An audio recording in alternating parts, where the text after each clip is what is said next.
Well, everybody, I have got a serious treat for you today. And let me tell you, you are going to want to write down this recipe because I'm not sharing it with anybody.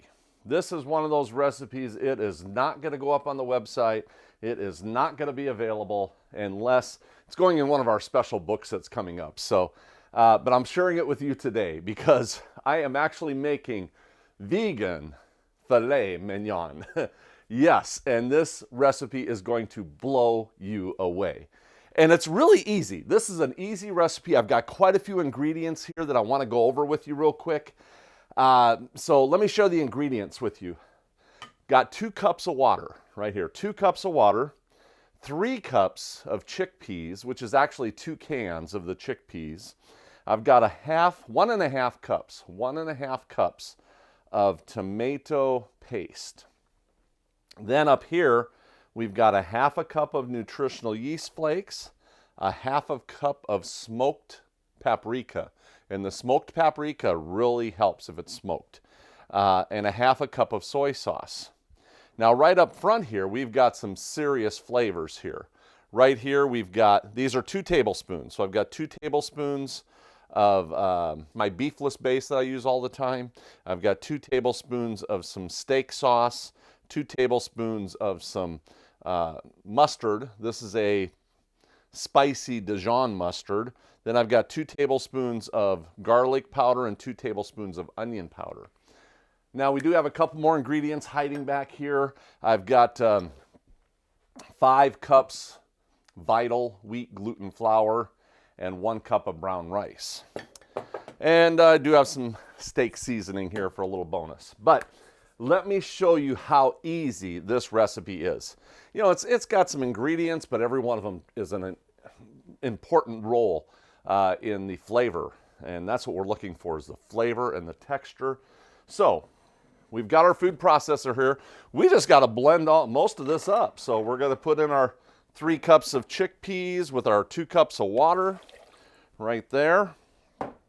And we'll start adding these ingredients. The tomato paste gives it flavor, gives it body, and it gives it color. So it really plays a lot of roles here. And 1.5 cups is just right on the actual tomato paste there. Nutritional yeast flakes gives it a really great flavor. So I've got 1/2 cup of that. Here's your secret ingredient too, is this smoked paprika. If you don't have the smoked paprika, you can always use probably regular paprika and then take some of that liquid smoke and do that type of thing to it. Our soy sauce, critical ingredient. And then we've got some fun ingredients for flavor here. My beefless base, of course, you know I use this all the time. There's a couple different brands. I've actually seen ads on television for that now, which I've never seen before. Got some steak seasoning here, and there's a couple different brands you can use for that steak seasoning. Some Dijon mustard. And then we're going to give it the garlic and onion. So, get all the ingredients in the food processor here. Give this baby a little blend, and I'm actually going to take this baby and blend it and then give it a stir too, so it doesn't get clinging around the edges.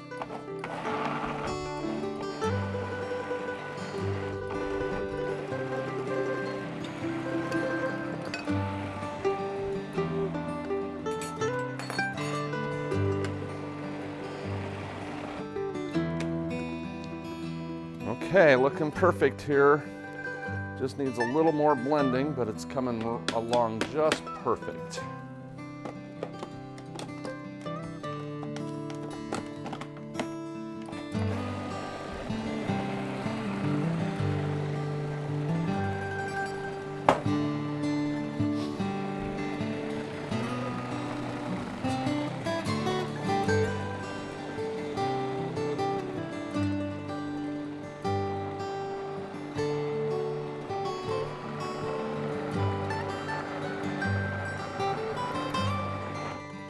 There we go.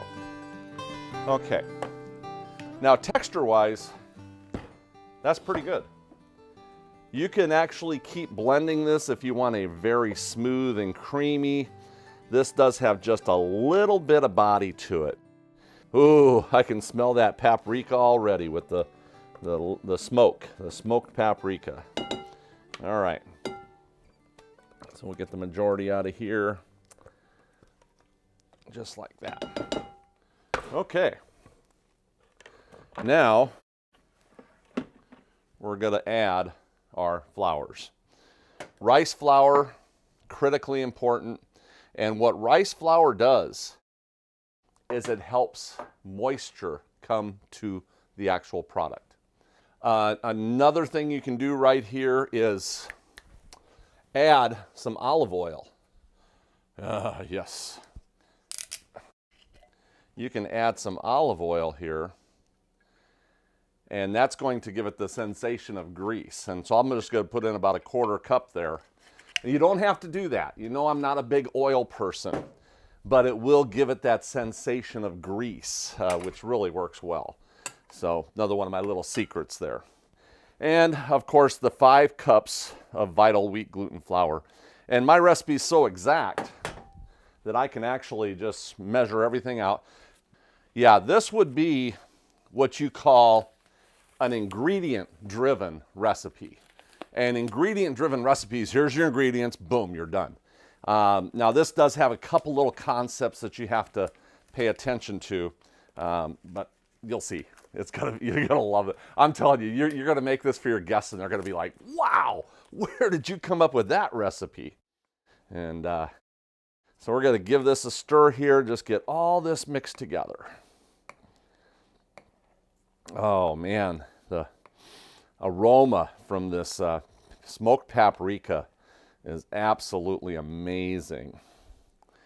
So we're just gonna keep pressing this down now. Made sure to do it so I wasn't going to have a big fluffy mess. And of course this is going to go right on the table here in just a minute.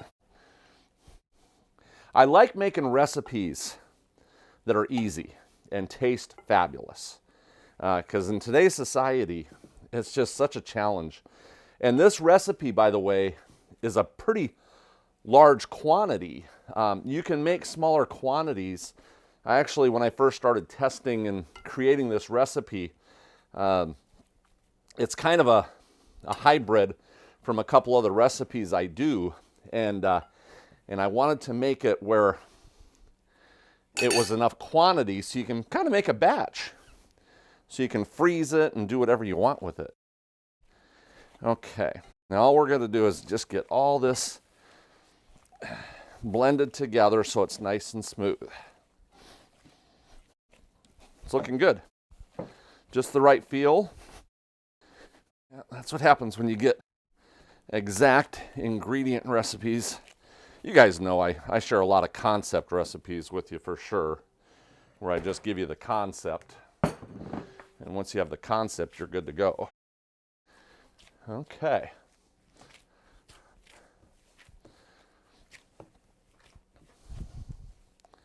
I think that's looking really good right here. And don't worry about those clumps. If you got little clumps in there, that's just fine. In fact, let me show you what we're going to do. I'm going to take half of this, and we're going to do 2 logs, basically. Let me set this one aside, and we'll just start with this one. Okay. Now, traditionally, a filet mignon is going to be very fat and then get very small at the other side like this. You can do that if you want for looks. If you don't know what the filet mignon is, if you take a T-bone steak, T-bone, you've got the New York on one side of the T-bone, and you have the filet mignon on the other side of the T-bone. And so you would have the filet mignon is basically the most expensive, the best part of the actual cow. And so that's what we're duplicating here. Now for me, since I'm going to slice it up, I'm just going to keep this round. I'm not going to make one side bigger and one side smaller, anything like that. And give a nice meaty piece here though. So we're gonna just put this right inside our pan, right like that. So it's good to go. Okay, now let's do the second one. But I want to share with you a little fun time here. Take a little bit of the Vital Wheat gluten flour. You're just going to kind of mix it in. There's some water here. If you want to just put a little dab of water here. Just a couple drops. Woo! A couple drops. That was a little more than a couple drops. So I add some more Vital Wheat gluten flour here.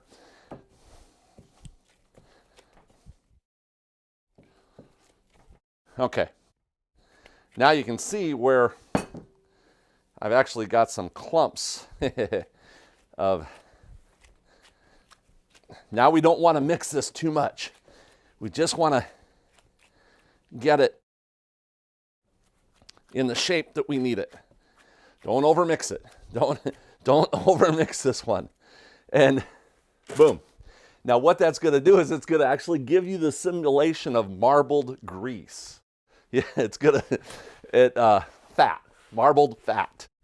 And I'll show you how to do this a little bit. I love to have fun in the kitchen. Sometimes I'll show you different things you can do. Here, you can kind of poke some holes in here a little bit. Just add some Vital Wheat gluten flour to it like that. We'll hit it with a little bit of water here in a minute. But I want to get some of this steak seasoning. There's lots of different types of steak seasoning out there. And we are literally just going to press this steak seasoning in quite heavy all over the top of this filet mignon. And what it's going to do here, this would be what you call crusted. You'll see like different crusted mahi tuna, ahi tuna, crusted. There's different things you can do like that. But that's what I'm doing. I'm just getting some pressed in here. You can even press it in on the sides if you want. Okay. And I'm going to take a little water here. Just a little bit of water drizzling on the top like this to try to help that fat line. And then here's what we're going to do. We're going to put water all over here, inside. Basically what you're doing is steaming it. Kind of a water bath. Okay, do I have everything? I think so. Okay, all right. Now we're going to get this baby covered. And it's just going to be a nice loose cover here. And then this is going to go in my oven, which I have preheated at 350 degrees. I'm going to do it covered for 45 minutes, and then I'm going to do it uncovered for another 15 minutes and try to crisp up the outside of it. So that's the concept. Cook the inside and then brown the outside. Okay, so just like that, and we will come back in an hour and show you what it looks like coming out of the oven.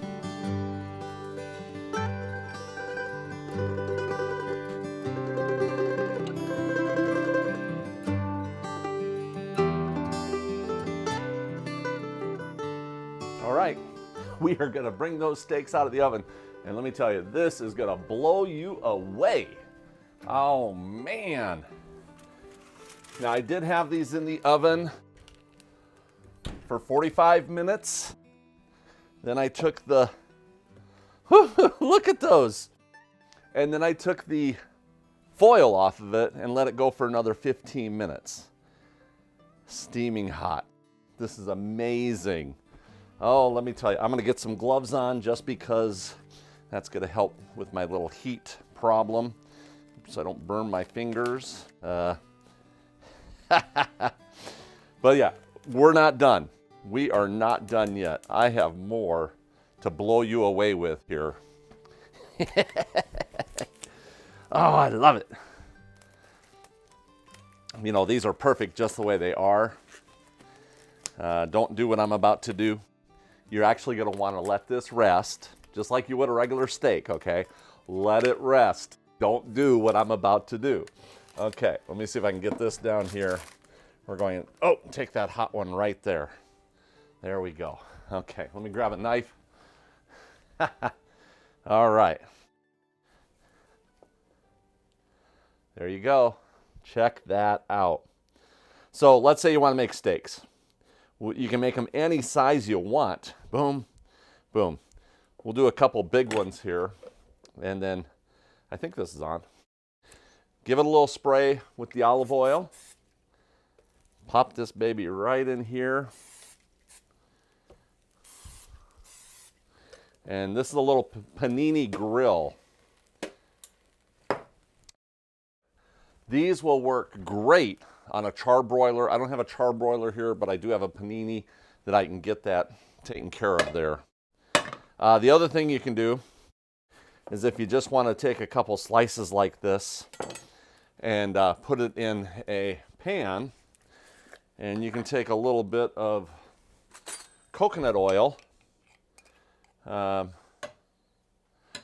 take much, just enough to get the pan heated up. And we're going to put a couple of these on some coconut oil there. Okay, so we got that. Oh, we're not done yet. Don't go nowhere. We're not done yet. This is just the start. Okay, but look at this. Isn't that fabulous? Wait, moment of truth here. Perfect. Absolutely perfect. Let me set this one aside. And we're going to pull this other one out here. And I'm just going to do some slices through here. And you can see fat. You're actually going to see lines of fat in this one because remember we took that fat. So you can see kind of little fat lines in there. That's the thing about mixing a little bit of flour, and you kind of get a little gristle and fat to it. It looks like it at least, but it's not. Okay, so we can see the difference between those two. Let me share with you one that I cooked off a few days ago. Oh yeah.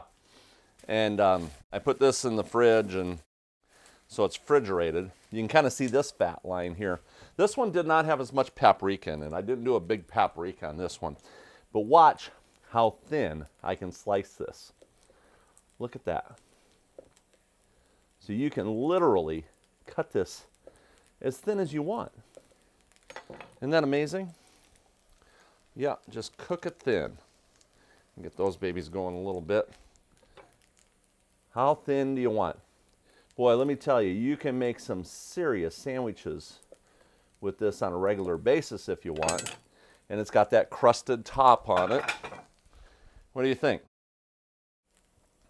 Ah, beautiful. That's what I'm talking about there. Okay, that's a great thing you can do, refrigerate it, or you can freeze them. I've got some frozen. Oh, let me turn these. I'm going to mark them. So we're going to just give it a little spin like this and then go this way with it. I like to press down on that a little bit. Oh, here's a frozen one. So you can just freeze it, saran wrap it, foil it. I like to actually cut it in pieces and then freeze it that way. And let's go ahead and see. We're going to flip these over. Woo! Yeah, it doesn't take long to cook these. Just to let you know, it does not take long to cook these. Now, while that's going, one thing I did, I'm going to share with you what I did. And you take a slice off of one of these and do a little bacon wrap with it. So you can do a bacon wrap, and I'll just go one side and then the other. And you can hit it with some toothpicks if you want. I know, bacon wrapped filet mignon. Just like that. See, now you got your bacon wrapped filet mignon. And we can put this there. And then I've got a couple going right over here that we're going to show you in just a second. But we'll take a look at these. I'm going to grab this plate here. And Look at these babies. So if you want them baked or on a panini grill, you can. If you want to do them on a grill, you can. Lots of different varieties that you can do there. Look at that. This is absolutely gorgeous. And flavor-wise, let me tell you, cut this baby open. Look at that. In fact, I'll tear it open by hand here so you can really see the texture. Look at the texture. It even breaks apart just like meat. I mean, it literally has a great, great texture. So we got that. Now, if that wasn't enough, we're going to take it one step farther here. All right. So we're going to plate this up just by taking a little bit of steak sauce in the middle. You can take a little spoon here if you want. Just do some presentation here. And like this, you've got your bacon wrapped filet mignon. We're not done yet. We are not done yet. I've got one more trick up my sleeve that I want to share with you. This right here is just a little vegan butter, okay? Earth Balance, whatever, you know, there's different vegan butters out there that you can use. I just want that flavor of the vegan butter. And this right here is tapioca maltodextrin. Tapioca maltodextrin. And what this does is it turns butter, oil into a powder. So we're going to actually add some of this maltodextrin in here and just start mixing it up. A couple little things you can do. You can actually, it's usually like a 2-to-1 ratio by weight. So if you have 1 ounce of this, you'd add 2 ounces of the maltodextrin. And you can turn this into a paste like this. See how it's kind of clumping together right now? Or you can do what I'm going to do and literally turn it right into a powder. And I just keep mashing, and you can see how it's getting pretty powdery. I had a lot of butter there, so I'm going to have to add a little more of this. Because I want this to be a crumbly type of powder here.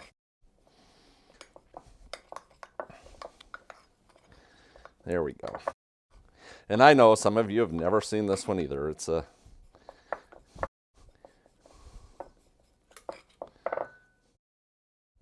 and I could still add a little bit more. Okay, that should do. Now what this does, okay, is, you know how a lot of people put a little maitre d' butter on the top, or they'll put some blue cheese crumble is really popular on a type of steak like this. Well, what I'm going to do is take this powdered, see how powdery it is? And you can get as powdery as you want on this, but it's definitely powdered. It's definitely powdered. I mashed it up enough. Okay. We're going to take our beautiful plate presentation here and then just do some crumbles on the top like this. Now, what this does, when you literally take a bite into this, watch this. The saliva melts it in your mouth and it turns into butter right inside your mouth. It just blows people away. Oh man, it's just like eating butter basically. But it's a sensation that just, what's going on? I just ate something powder and it's literally melting in your mouth.